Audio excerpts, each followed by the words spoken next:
तीर्थंकर जितने भी होते हैं वो सारे सारे अपढ़ होते हैं। आप लोग पढ़े लिखे हो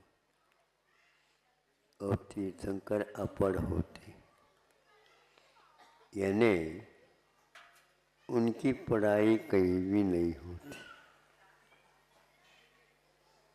और आगे भी ऐसा ही रिकॉर्ड रहेगा। जिसको कुछ समझ में नहीं आता उसको समझाने का विधा है विद्यालय में जाकर के करो, किंतु उन्हें उस अवस्था में रह करके अच्छे अच्छे उलझी हुई समस्याओं को भी वे अपढ़ हो करके सबके समाधान दे देते हैं। बड़ा अद्भुत है यह युग। एक प्रकार से वैज्ञानिक युग माना जाता है। इसी के ऊपर उसका व्यक्तित्व निर्धारित या पहचान किया जाता है। उसकी देवों में भी कहीं सुनने में मिलता नहीं, वो भी पाठशाला या विद्यालय जाते हो। इतना अवश्य आ जाता है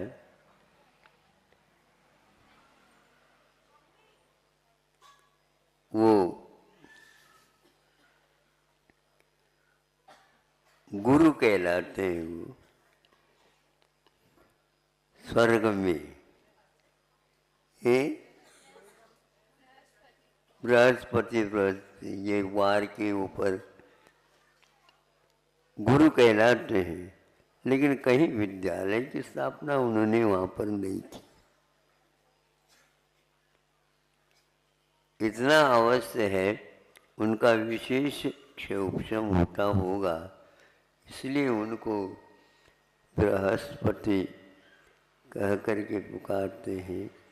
और कहीं कहीं पर कवि लोग काव्यों में बृहस्पति का नाम याद करते हैं, जहाँ पर उनके लिए भी हे भगवान आपकी गुणानुवाद करने में अक्षमता हो गई, यानी वो बृहस्पति भी यदि चाहे भगवान के गुणगान पूर्ण नहीं कर सकता। ऐसा आपका व्यक्तित्व है, फिर भी आप पढ़े लिखे नहीं रहे। हाँ,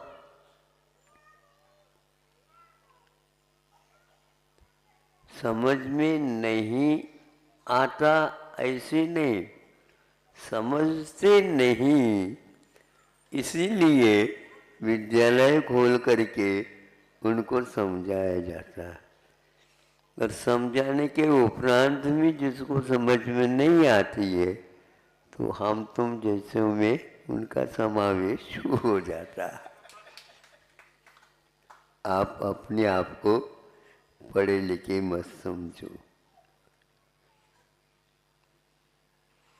एक हाइकू बहुत दिन पहले लिखा था, उसमें से कुछ इसमें हम तथ्य समझ सकते हैं। किसी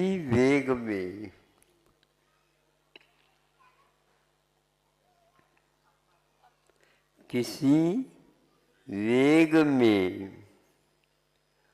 अपढ़ हो या पढ़े, अपढ़ हो या पढ़े, किसी वेग में दोनों समान है।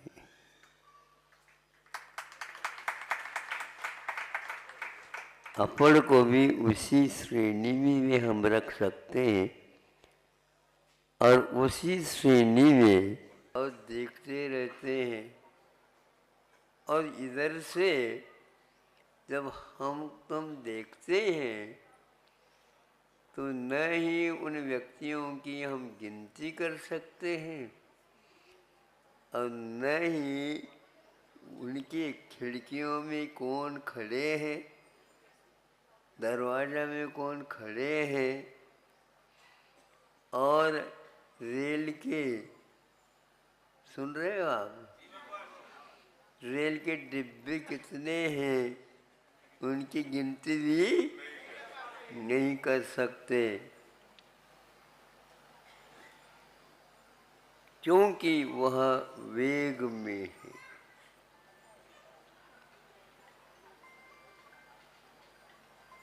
तो आज का युग, आज के बच्चे, आज संतान, पढ़े लिखे कुछ भी हो, माता पिताओं की कोई बात सुनते नहीं है, क्योंकि वह वेग में है।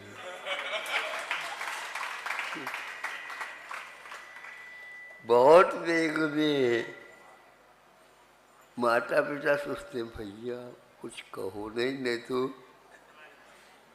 इतने वेग में स्टेशन को भी पार करके चले न जा। कई गाड़ियाँ कुछ स्टेशन पर रुकती हैं और कुछ गाड़ियाँ वेग होने के कारण और वहाँ से पहले से प्रबंध कर लेती, सिग्नल क्या बोलते हैं, वो डाल दिया जाता है, तो उसको रुकने की कोई आवश्यकता। ये वेग की बात मैंने आपके सामने रखी। उद्वेग, आवेग, वेग, अब आ जाता है इससे विपरीत, वह अपड़ है और जिसके पास संवेग है, जिसके पास निर्वेग है,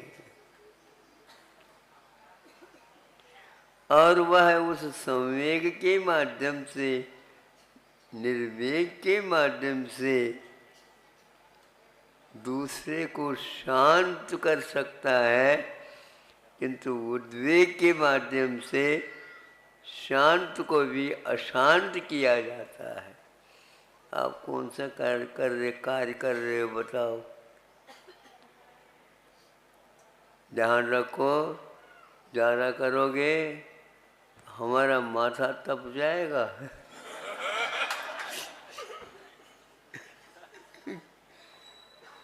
माथा तपता है,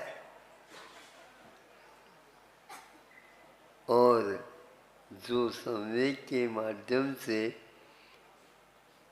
तपने के बाद भी उसको बहुत जल्दी शांत करने की क्षमता, बड़ी बड़ी सभा को भी एक व्यक्ति संवेग वाला शांत बिठा सकता है। जहाँ पर समूह शरण में सिंह भी बैठा है, गैया भी बैठी है। गैया की ओर सिंह देख करके खाने का भाव नहीं करता है, तो गाय भी देखती है सिंह को, और दोनों हम समान हैं, समान हैं। एक राजा और एक राजा की प्रजा दोनों एक हो जाते हैं, उसका नाम समूह शरण है।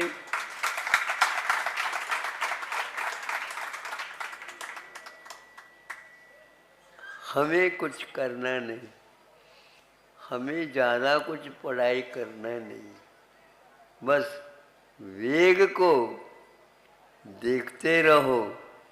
ड्राइविंग करने वाला चालक गाड़ी को चलाता है, स्वयं तो बैठा है, चला कहाँ रहा है?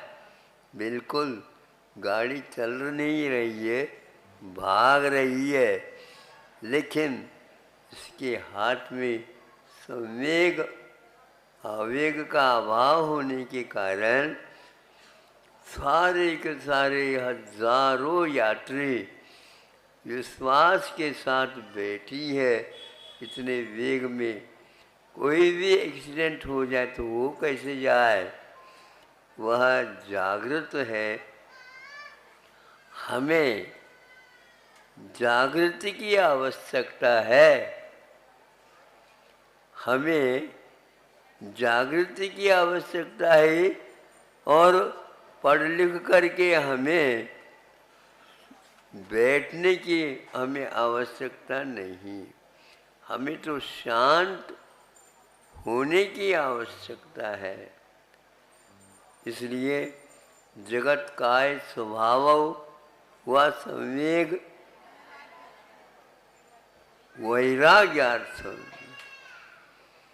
तो वह ज्ञान हमारे पास है, स्वभाव के रूप में है, किंतु उसमें नई वैराग्य फूट रहा है। विद्यालयों से आप आवेग, उद्वेग आदि आदि उसकी क्षमताओं जान सकते हो, किंतु आत्मा का स्वभाव क्या है इसके बारे में एक सेकंड भी खर्च नहीं करते आप लोग। और हमारे पास आकर के कहते हैं महाराज शांति दे दो, तो शांत बैठ जाओ तो शांति मिल जाएगी। बस आपके पास महाराज इसलिए हम आए, हम बैठे नहीं। आज सिटिंग का इतना महत्व नहीं है जितना कि भागम भाग का है। इतना भागम भाग है उसको कोई हम समझ भी नहीं सकते। जो शांत बैठता है उसको तात्कालिक उसका अनुभव होने लग जाता है। वैराग्य में खदबद नहीं होता।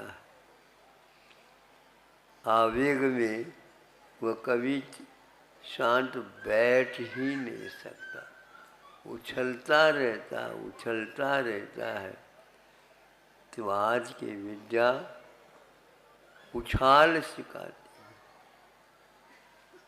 उछाल तो होना तो चाहिए, लेकिन एक पढ़ा लिखा होकर के उद्वेग में पड़ जाता है और अपढ़ है और वह संवेग की ओर आ जाता है। वह मिथ्या को घना बनाता जा रहा है और यह सम्यक दर्शन को और घना आस्था को और मजबूत बनाता चला जाता है। इसलिए ऐसे विद्यालयों की ओर तीर्थंकर और उनकी संतान आदि नहीं जाती है। यदि जाती भी है तो क्षत्रियता का कुछ पाठ उन्हें दिया जाता है। यही एकमात्र जो व्यक्ति अशांत होकर के दुशांत को भी अशांत बना रहा है, उसके लिए क्षत्रियता काम करती है। तलवार इसलिए रखी है ताकि तुम्हारे उछल कूद शांत हो जाए। कैसे हो?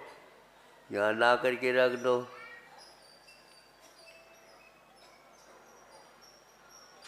आज छुप छुप करके छापा डाला जाता। पता छापा क्या मानो? रेड। अच्छा, रेड हो गया, वो वाइट नहीं है। आप उसको रेड रखा है इसलिए निकाल दो, रख दो। और पहले क्या करते थे? पहले से ही नियम दिलवा देते थे।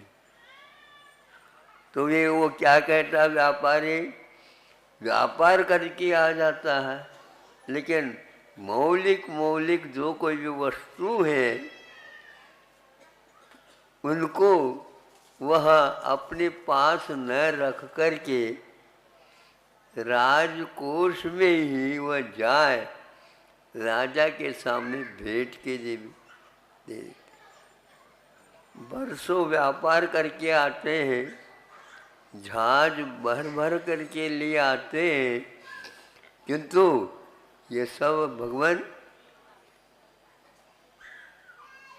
राजा को भी भगवान प्रभु दीनानाथ ये कह करके ये सब आपका है, तो वो चुन करके राजकोष में पहुंचा देता। राजा हीरा मोती माणिक इत्यादि को पहन तो लेता है, लेकिन पहनाव के अलग है, और राजकोष में जो रखा जाता है वहाँ पर ताला लगा दिया जाता है, लेकिन चाबी कभी भी नहीं रखता कौन? राजा, क्योंकि उसके पास तो तलवार और ढाल रहता है, पढ़ा लिखा नहीं रहता, इसलिए अपने आप ही राजा का काम हो जाता है। उनको कहीं न्यायालय में जाने की आवश्यकता नहीं है, उनको स्वयं न्यायाधीश पद मिला है, और वह क्षत्रियता को कभी नहीं छोड़ता। पर बढ़िया लोग क्षत्रियता का रहस्य नहीं समझते। सुन रहे हो? हाँ, आप तो केवल तोलना जानते हैं, और तोल में भी यदि मान लो और कमाई ज़्यादा करना है, डंडी मारना चाहिए।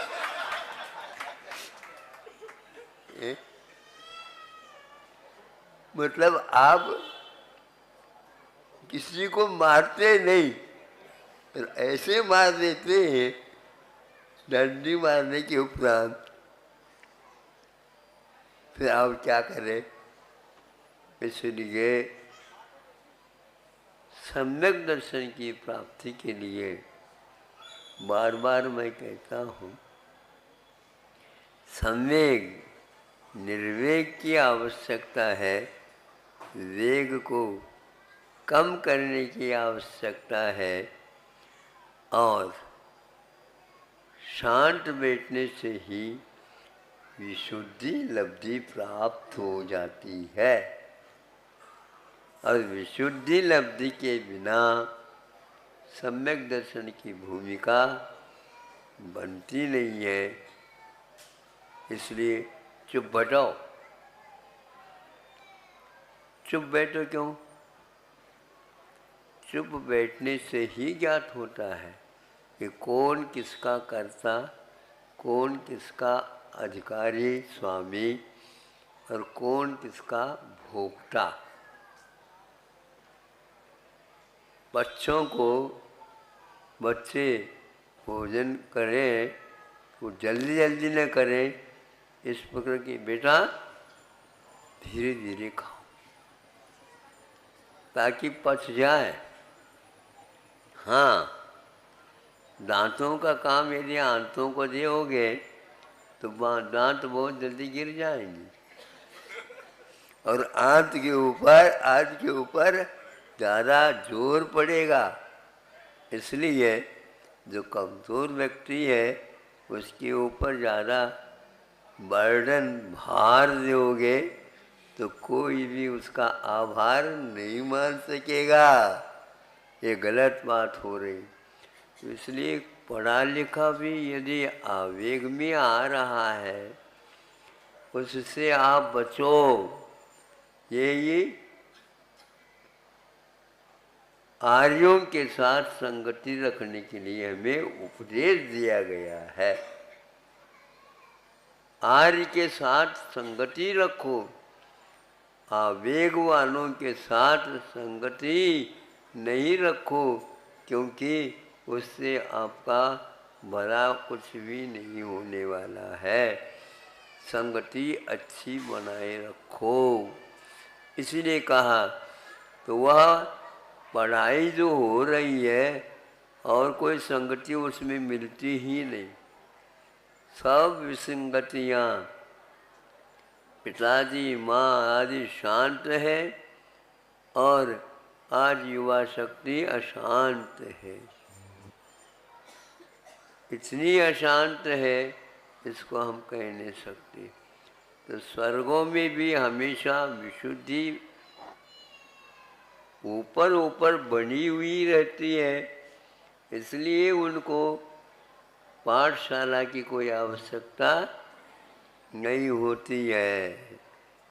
और जो पढ़े लिखे होकर के इधर उधर के बातें करने वाले, उनके कारण अशांति फैल जाती है। इसके लिए रखा है, जो वृत्ति बना है वह वृत्ति बनने के उपरांत शांति के साथ रहे तो उसका चारित्र ज्यों का त्यों बनाए रह सकता है। किंतु जो व्यक्ति इससे विपरीत चलता है तो वह अशांत स्वयं भी है। ऊपर ऊपर जाओ तो वेग कम रहता है, उसमें भी यदि मान लो वेग रहता है तो आचार्य कहते हैं वह उसकी कमी है। तो जो व्यक्ति शांत बैठा है सम्यक दर्शन को प्राप्त कर सकता है। जो वेग में बैठा है पढ़ा लिखा होकर के भी उसे वह सम्यक दर्शन प्राप्त नहीं होगा। इतना ही आज का कहना है। कल का क्या पता, ये आकुलता अभी क्यों लगा है, क्या है। कल के बारे में यदि व्यक्ति शांति बनाए रखना चाहता है, कम से कम आज उसको ज़्यादा पढ़ना नहीं, बहुत पढ़ना नहीं। गुरुजी क्या कहते थे, बहुत बार पढ़ो। बहुत पढ़ना नहीं, बहुत बार पढ़ो। इसका अर्थ मैं ये समझता हूँ, द्वादशांग बहुत बार है, किंतु द्वादशांग को बहुत बार पढ़ो तो नमोकार मंत्र भी पर्याप्त है। इसलिए आप लोग वेग, उद्वेग, आवेग से बचियो, संवेग और निर्वेग के साथ अपना जीवन यापन करो। अहिंसा परमो धर्मः।